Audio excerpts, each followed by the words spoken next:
Welcome to Formosa Dream Chasers. We're your hosts, Mary Ann and Ching-en. Please join us as we explore the journeys amazing people take in pursuit of their dreams. And get insights from their experiences. Let's hit the road. And get started.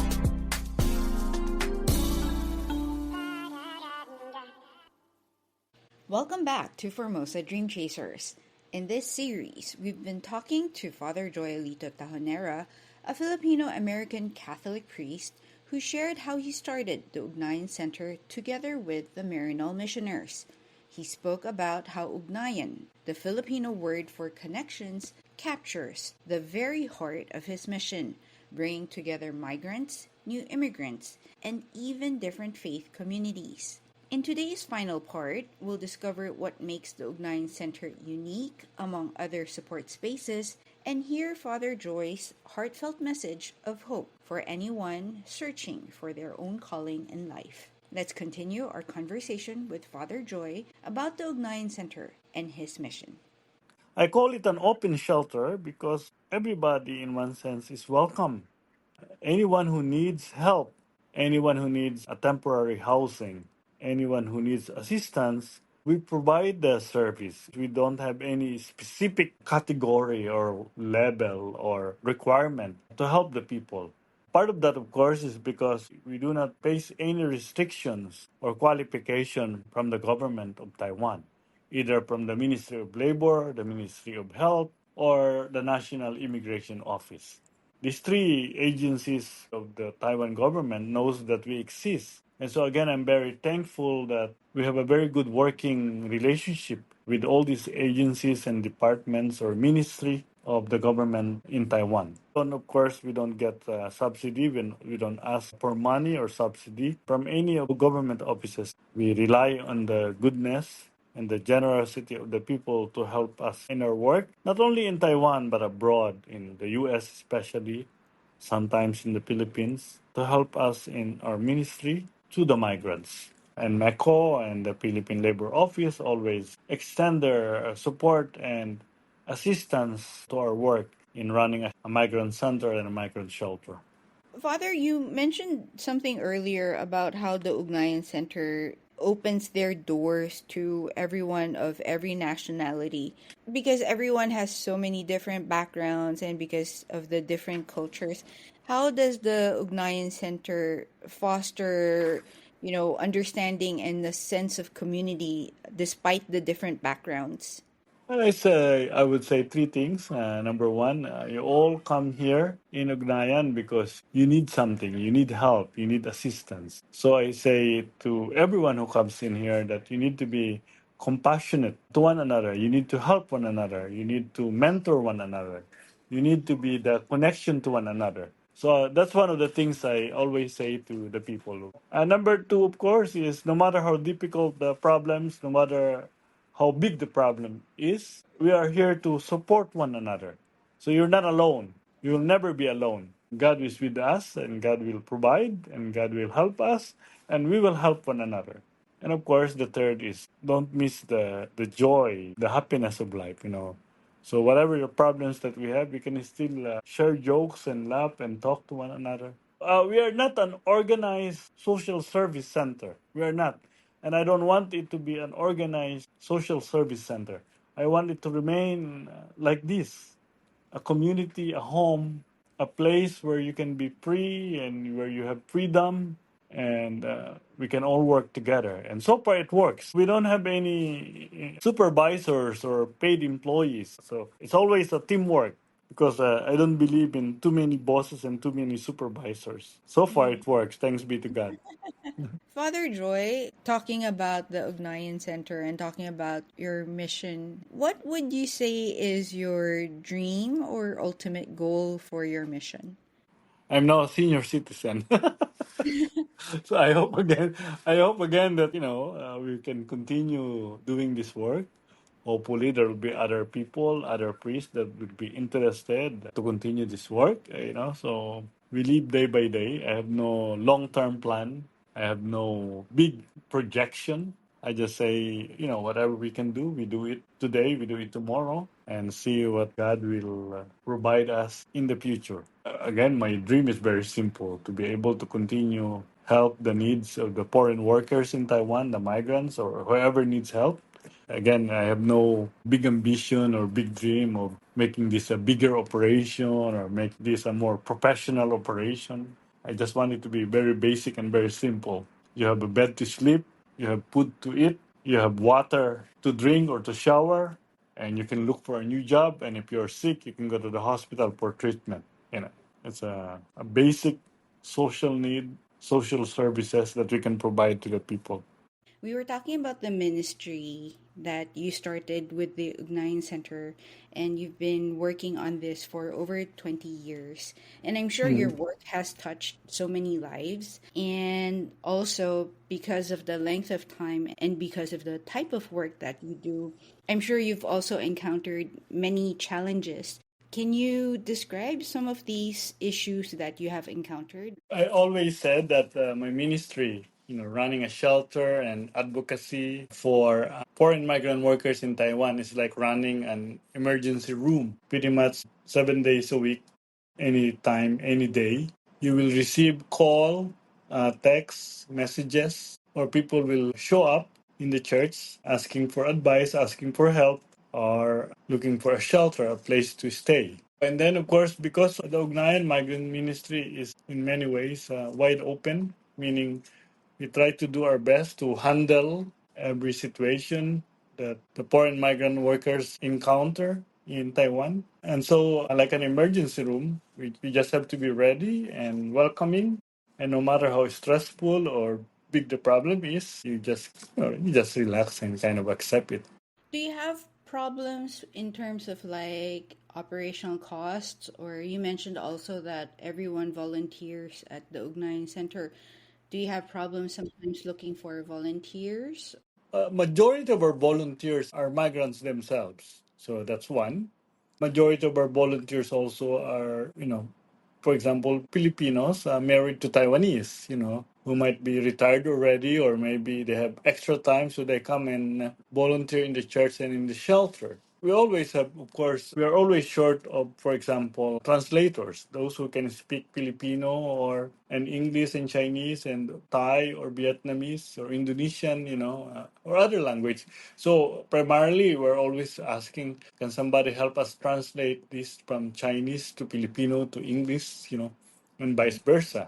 Because again, many of the foreign migrant workers, regardless of their language, will not be fluent in Chinese, in Mandarin or Taiwanese, or even in the English language. So we always look for volunteers who can help us translate or explain. 1955 is a big help because 1955 will always have available translators. Of course, we can always consult MECO and Migrant Workers Office and OWA. But that is not always the case. So, for example, last month we have two women from Thailand. And so I have to go all over Thailand, to Bangkok, to get somebody to help us translate. And of course, Google Translate. So we communicated with these two women from Thailand through our contact in Bangkok. And then, of course, we do Google Translate. So pretty much every day, that's what we do. We do Google Translate, or I ask my friends in Thailand to translate what they're saying, and vice versa. So there's always a short of volunteer. But in terms of funding, yes, my philosophy has always been God will provide. And in many ways, I have not been short in the last more than 20 years of working here. In English, we call it shoestring. We live day by day. And but I'm always very happy because in one sense prayers are answered and it's truly God will provide. We don't have a lot of money to spend, but we can still do the service, pay the rent, pay the bill, buy the food, and so that's a big help. And of course, because we rent the building, then we pay the utilities, the electric bill, the water bill, the supplies, the soap and all this stuff, plus the food.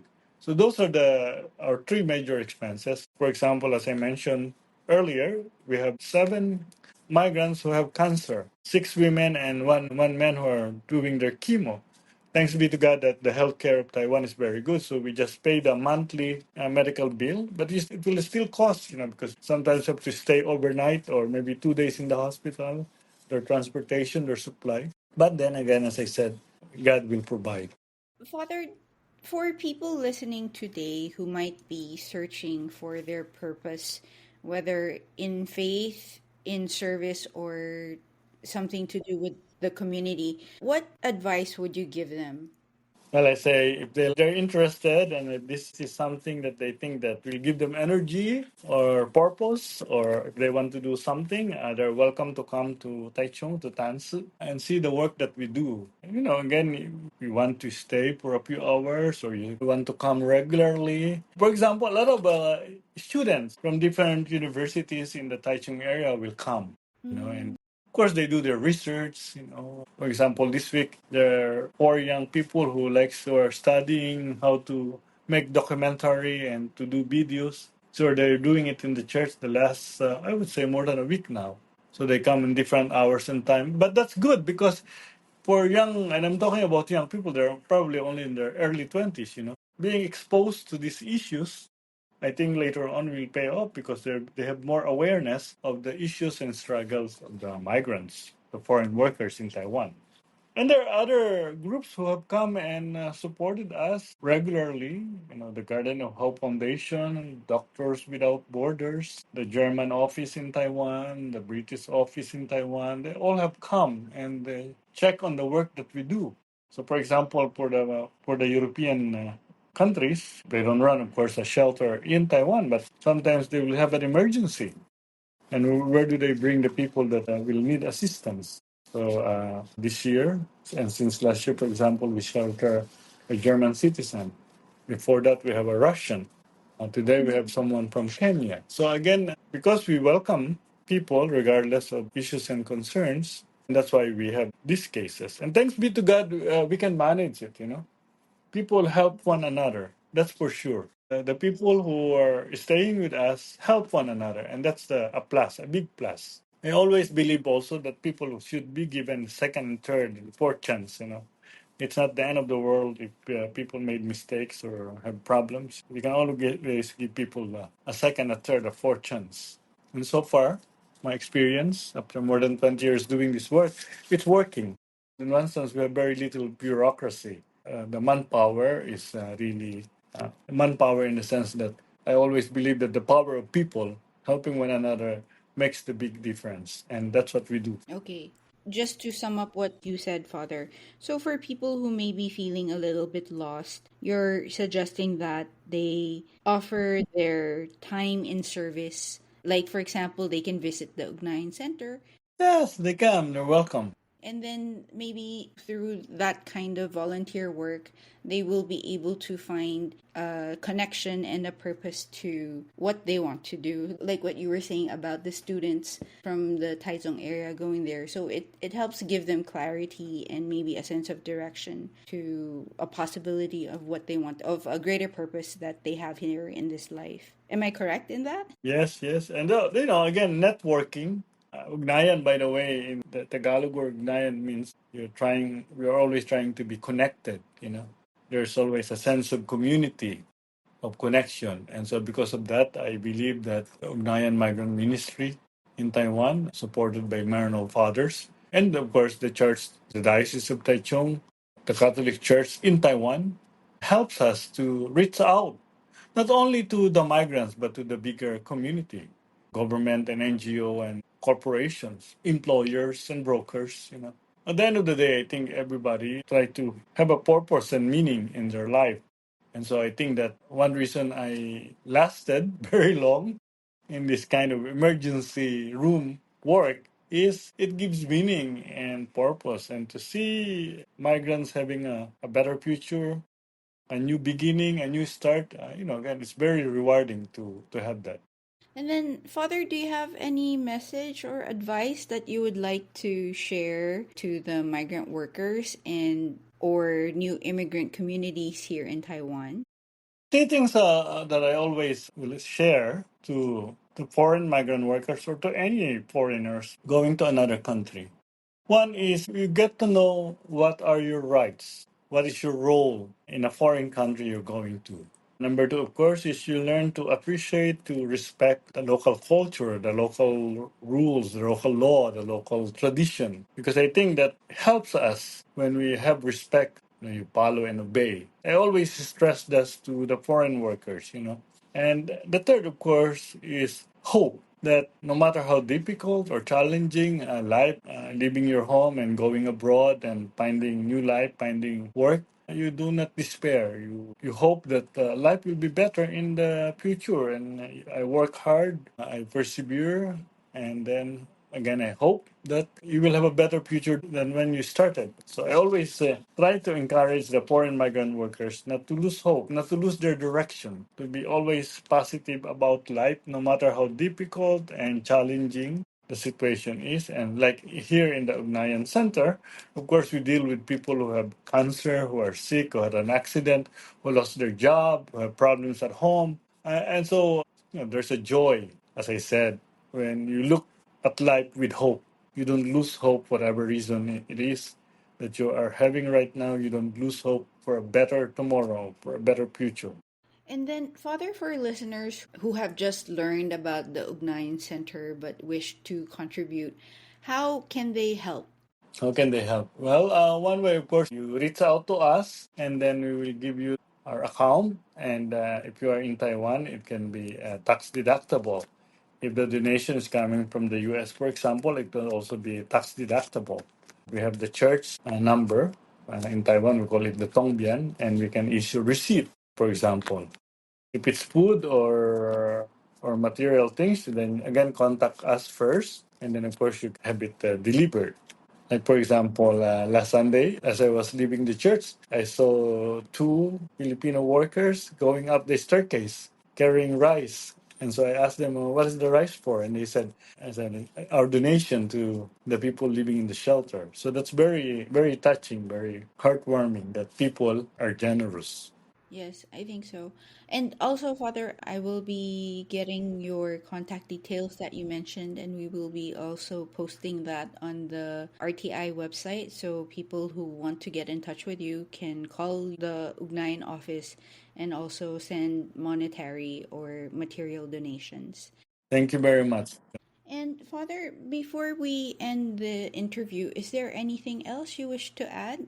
Well, three things. Again, living in Taiwan now for almost 28 years, I'm very thankful to Taiwan people, to the Taiwan government for allowing me to do this work. And thankful to our neighbors who allowed me to do this work in Taichung and in Taipei. And again, one of the plus joy of living in Taiwan is people get to know you. So you walk on the streets, people will say hello to you because they have seen you a lot.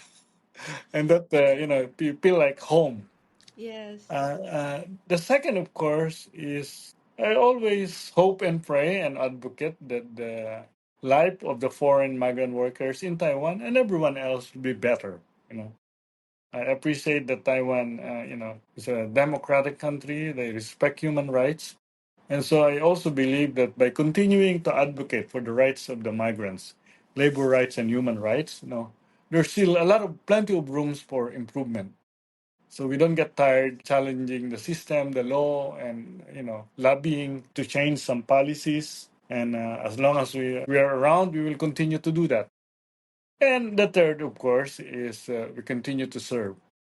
As long as we have the good health and the strength, then we will continue to serve the best that we can, the people of Taiwan and the foreign migrant workers. Because I always believe that helping the foreign migrant workers is also helping the people of Taiwan. It's not only one way, it's two ways. We are all in the same boat, as I said. I agree.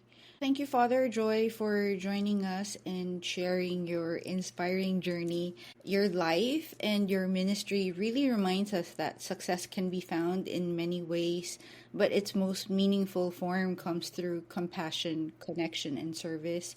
Thank you so much again, Father, and we wish you all the best as you continue with your mission. Thank you. Thank you. Okay, thank you, Father.